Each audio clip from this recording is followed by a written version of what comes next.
Hi, my name is Sarah and I'm a life coach here at Make a Way Life Coaching. Thanks for joining us. Today we're doing the next episode in our series on the fabulous, life-changing, transformative book that I love so much called How We Love by Milan and Kay Yurkovich. Today we're going to be talking about vacillators, and you're super lucky because you're being taught by the expert. I'm a vacillator. I'm a super vacillator. And I've also done like a lot of work. So I'm also a testament to the fact that vacillators can indeed change a lot. Maybe not all the way, but a lot. Here's me when my therapist had the audacity to tell me that I had abandonment issues.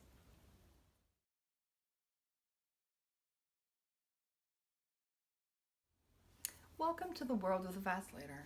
A world in which we have abandonment issues, we vacillators, but instead, because we don't want abandonment issues, because that sounds like it's for losers, we act like super tough guys and use our anger to seem much stronger in the world than we really are.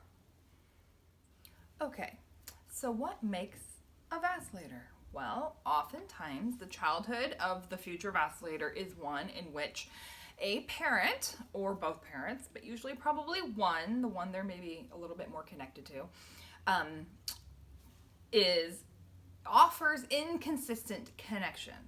So this can be for numerous reasons, like narcissism, addiction, who knows what else could cause it. But the child, of course, children are wired to know very deeply that they need their parent to survive. So the child is primed to want to connect with their parent.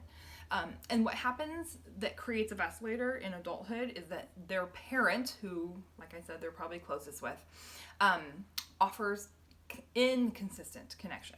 So like we talked about with the avoiders, they grew up without connection. They at least get used to it. Pleasers often kind of have an over connection, but they get used to it. Vacillators, it's like on, off, on, off, on, off. And what we know about this like on-off thing, it's called operant conditioning, is that if it happens when we put rats in a situation where they're going to be getting reward, food, something inconsistently, it makes them obsessed with it. It's actually better for the rat to get constant reward or no reward than inconsistent reward. The inconsistency is what makes them hyper-focus on it. And kids are the same way. So a vacillator is like, the message is like, come close, no go away. Come close, no go away. So basically it's like the vacillator parent loves to connect on their terms when they're in the mood for it. So the child gets a taste for the connection, and they get a taste for feeling like the star child, the favored one, you know. But it's only when the parent wants to do it. So if the parent is having a hard day, then they feel like, oh, let's go spend the day together and get ice cream and we'll talk. And the kid's like, this is so great. Well, the next day, the parent's no longer available. They just choose not to do it that day. And that leaves the child feeling abandoned. Okay, much more complicated than that would be, imagine if the next day the child has a terrible day. Something happens at school that's like really upsetting, and the child comes home crying, and the day before, their parent would have cared. But this day, their parent doesn't care, and they're left to be on their own with their sadness or their fear, and that triggers an abandonment wound. And when that happens over and over and over again, then you have an abandonment wound, and that is what makes a vacillator. Okay, so the vacillator child is very busy developing these abandonment wounds. They have a lot of anxiety because of this inconsistent connection. If you can't count on something, then when you get it, you're like, well, this is nice, but I know it won't last. And when you don't get it, you're very anxious about like, when will I get it again? When will I get the connection with my parent? When will I get the attention? When will I get the love? The, I don't know, all of the connection feelings. And so what does that look like when a vacillator becomes an adult? Well, everyone watching this video is an adult, so how do you know if you're a vacillator? Well, number one, the book How We Love is amazing. You should read it. They have a free quiz on their website, howwelove.com, I think. But anyway, you can Google that. We'll have it in the notes below, a connection to that too. But in addition, here are some tips that you may be a vacillator. The biggest one is anger. If you're a vacillator, you for sure struggle with anger.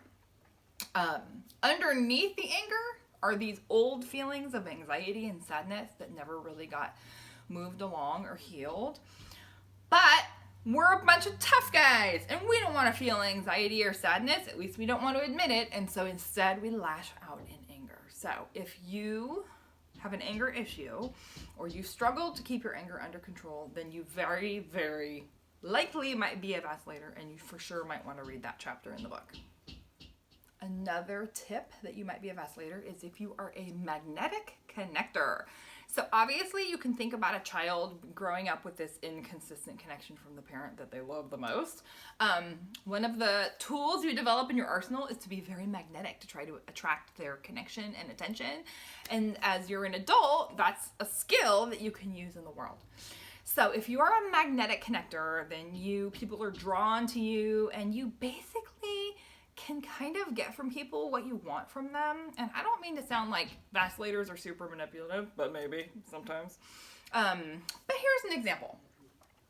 My in-laws are like super nice people, and they're mostly avoiders. And so they always like joke about how I can get anything I want from customer service. And this is true. I have never in my life called customer service. Is such a white lady thing to do. I'm becoming more aware of that. I want to talk to your manager.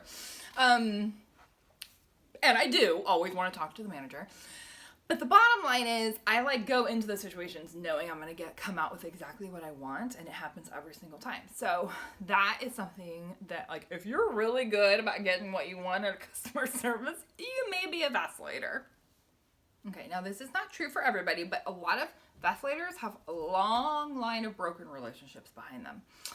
And so that can be like for two reasons. Number one, vacillators fear abandonment. And so when you're new in a relationship and the connection's really strong, then you're thriving. But eventually the hormones kind of settle down and regular life has to commence. So for a vacillator, that's really scary. Why? Because now the person that you've fallen for is withdrawing a little bit into the regular life. Maybe things are settling down and now the person that you have fallen for is now super focused at work again, or God forbid has a hobby or something like that. Them going back to doing the regular things without you is very triggering for abandonment, and the vacillator doesn't want to feel abandoned. And so their tough guy comes out and they sever the relationship because it's better to be in charge of that choice and to push the person away than it would be to be rejected by them and abandoned by them. And so that's a really common dynamic, but not for everybody. Okay, the second issue that causes vacillators to have a lot of broken relationships is the cutoff. So with a vacillator, this is a big indicator if you're a vacillator. You tend to see people as all good or all bad. You raise the person up on the pedestal for a while. They're all good, all good, all good. But then they do something human and make you mad or make you feel abandoned or make you feel sad. And then they go into the all bad category. And now you're done with them. This is called splitting. So if you're a splitter, like the person's either all good or all bad, and then when they're bad, they're out of your life, then you probably are a vacillator. Another sign you might be a vacillator is if you struggle with jealousy. You can imagine the vacillator as a child with this inconsistent connection when their parent is then giving connection to somebody else and the child's sitting there feeling abandoned. They feel very jealous of that attention and they want more of it. So the vacillator adult oftentimes struggles with jealousy of the people that they love. It's like they want to be the only person. I mean, you might even be jealous of your partner's friends and their family. It's like you just want all of the love and connection as an adult. Another indicator that you might be a vacillator is if you lack self-reflection. This was never my problem, but it is really common because when you grow up with this vacillator parent, the inconsistent connection causes you to be hyper attuned to the parent. Similar to how a pleaser might be hyper attuned to their parent for different reasons, but the vacillator child is hyper attuned to the parent in order to read, like, is today the day I get the connection? And so it causes you to not really spend a lot of time in your own head because you're so focused on that parent relationship. Okay, so the thing about being a vacillator is that your abandonment is still like your core wounding at the bottom. So, for instance, let's say you're married and basically you're kind of always waiting for the relationship to fail and you'll feel abandoned again. So, you might be super afraid that your spouse is going to die or cheat on you or get bored and walk away. It's like this fear of always being abandoned is like such a huge deal. Maybe even with your kids, you think they're going to get sick and die and abandon you. And, you know, some people will talk about like, oh, when we're 80, we'll be sipping iced tea and lemonade on the front porch. You cannot think that way. Like, you think, who are these people who think their relationship's going to make it to 80, you know, without anything going wrong? So that's something to be aware of as a vacillator for sure. Kind of like that last thing we were talking about, there's certain, like, things you need to pay attention to in your adult relationships, or they're going to be, like, the driver of your relationship. So another deal with vacillator is, of course, you're quick to feel abandoned or neglected by your spouse, your boss, your friends. So it's really important to ask yourself, if you are a vacillator, like, my spouse did this and you know, I'm arguing with my mom and my spouse sees my mom's point of view and is not siding with me. Now I feel abandoned and neglected and I won't speak to him for a week. So the question is that really true? It's so important when you know your woundings, it's so important to stop and be like, but is it true? Or do I always feel abandoned? Basically, anytime I feel neglected or rejected or abandoned, I need to stop and ask myself, okay, I'm used to feeling that, but does that make it true? Is that really what my spouse is doing? Is that really what my parents are doing? Or is it just how I'm wired to perceive almost everything people do? So maybe you're a vacillator and you're really resonating with some of these more icky truths about yourself. Well, guess what? On all of these love styles, there's a positive. So what's the positive to being a vacillator? Well, number one, you're like the life of the party, right? Vacillators are passionate. They tend to care very deeply about things. They have big feelings, big emotions. People are drawn to them. Like if you're in sales, you're probably killing it. You know what I mean? There's a lot of positives. But I think if we were to be honest, the vacillator is their best self if they're just like a little bit more chill version of themselves. And, you know, your family benefits when you're connected because there's nothing better than a vacillator who's connected. But of course, the flip side is then when you like disconnect, everybody falls apart. So there are a lot of advantages to being a vacillator, but there's things that need work. The anger definitely needs some work. Perhaps you disconnect and then are creating future little vacillators in your home. That could do some work. So it's good to recognize there's a balance. There's good and bad things about being a vacillator. Okay, so if you're a vacillator, what does it look like when you're married or with your significant other? Well, read the book and find out. The cool thing about this book is like section 2 has each love style and what it's like when they're married to a different love style. So you can find out from reading the book, which I highly recommend that you do. I will speak about the vacillator avoider marriage. It's the only one I want to talk about. Why? Well, that's my marriage. So it's easy to talk about and fun. But secondly, I have heard that vacillators and avoiders marry each other like 80% of the time. It's a very common marriage typing, and so it's kind of an easy one for us to cover. All right, what does a vacillator avoider marriage look like? Well, let's start from the beginning. Remember that the avoider grew up like their family were silos without a lot of connection.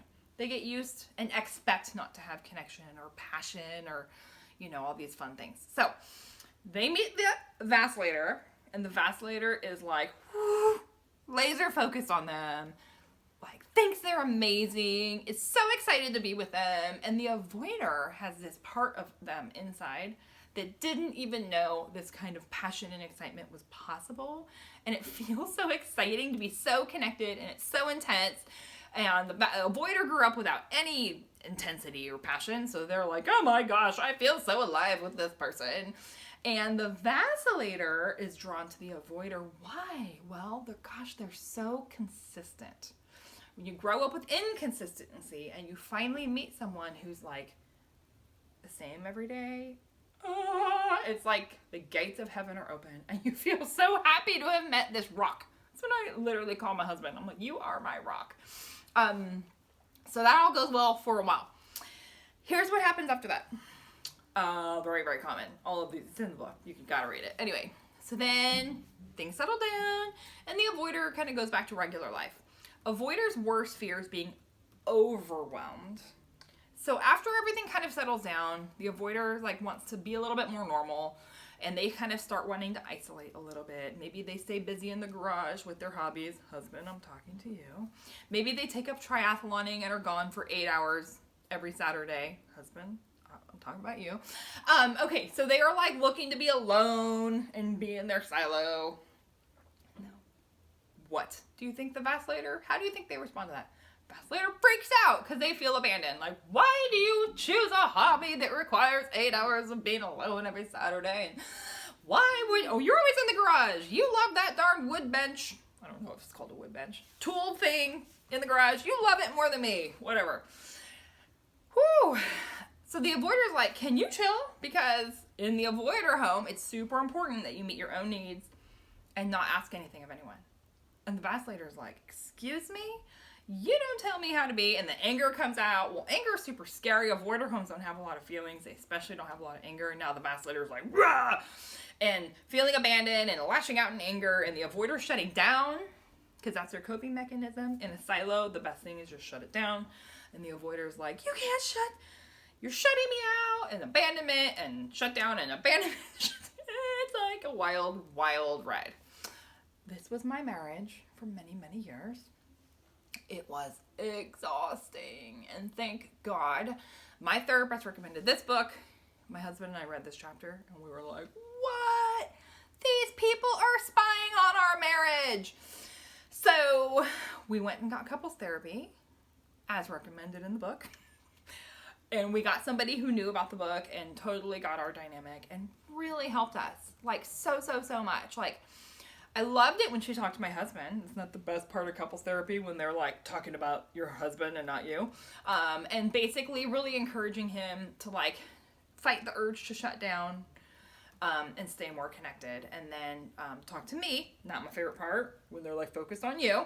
And basically helping me manage my feelings of anxiety about what I perceive to be abandonment, even though it is not abandonment. It's not abandonment for your husband to have a hobby where he's out of the house for 8 hours on a Saturday. So how does the Vacillator work through that? So we did our work. It was very wonderful. Our marriage is like a testament to how much 2 things can change your marriage. Number 1, you need to pray for your marriage. I really believe that God is the initiator and the healer of marriage. Number 2, do some work. Start with a book. Maybe you need some therapy. With a Christian therapist would be my advice. You have to know if your therapist even believes in marriage.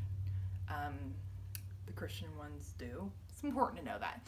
What is your worldview, therapist? And then, like, watch as the fruits of the labor come out. It doesn't happen overnight, although sometimes it does happen overnight. But most of the time, it's going to take you some time. But I encourage you not to give up because marriage is really worth fighting for. All right, beyond your marriage, there's you, the Vacillator. You struggle with anger. And I know, because I also struggle with anger. I really, really pray someday I'm not going to struggle with anger, but no matter how much work I've done, I still struggle with anger. So I think it's one of these lifetime, like, trials that many of us have. Here's the promise. Pray for healing and get some help. So I did a lot of therapy. I do a lot of reading. I went to therapy school because I wanted to learn more about how the whole thing works. And what I can tell you is my anger is better. And one of the things that really helped was my therapist helped me to get in touch with my other feelings. And so that's really powerful. You should do that too. So now, if I feel really overwhelmed, I cry. I used to just rage. Now I cry. I hate crying. It's not a tough guy thing to do, but this is what you have to do to stay out of rage. So it's really good. I'm still like the last person to cry, but still, whatever, it doesn't matter. That's not the point. And then what I have learned by letting other feelings come out, like sadness, happiness, joy, is that it does reduce the anger. And it helps me realize what I'm really feeling, which is almost not that often anger, at least. Not almost never. I feel a lot of anger, but so that's all really exciting. And I just want to share this like analogy that I learned from a really wise professor in therapy school who I called the crone because she was so wise. She basically said you have to picture all of your feelings coming out of a garden hose, right? So there's a garden hose, it's green or whatever color your garden hose is. And the feelings want to flow through the hose like water. Well, the problem is if you have feelings you don't like you're a vacillator and you're like, I don't want to be angry anymore. So you just like turn the spigot and you stop the feeling flow. Cool. Now you're not feeling anger, although you might still be feeling anger or expressing anger. But what you've also done is you've closed the tap on the happiness and the joy and all the other feelings. So the reality of feelings is you kind of have to embrace all of them and you have to open the spigot and let them flow. And by doing this, you get to experience like the fullness of your life and all of the feelings. And that's the work to be done for a lot of us, and it's very powerful when you do it. I know for a fact that by being willing to experience more and more of my feelings that are not just anger, I also have more joy and happiness in my life because the spigot is open and the feelings are flowing. So that is really good work that you can do with a therapist. So there's hope. There's hope for the vacillator. There's hope for the avoider. There's hope for the pleaser. And I just really want to encourage you to read the book and let that be your first step in this process. Okay, so thank you for joining us today. Join us next week. We're going to talk about another love style that's called the chaotic love style. It's a very hard one to talk about, but it's not uncommon. So we are going to broach it, and I hope that you join us then. We'll see you next Thursday. Take care. Bye-bye.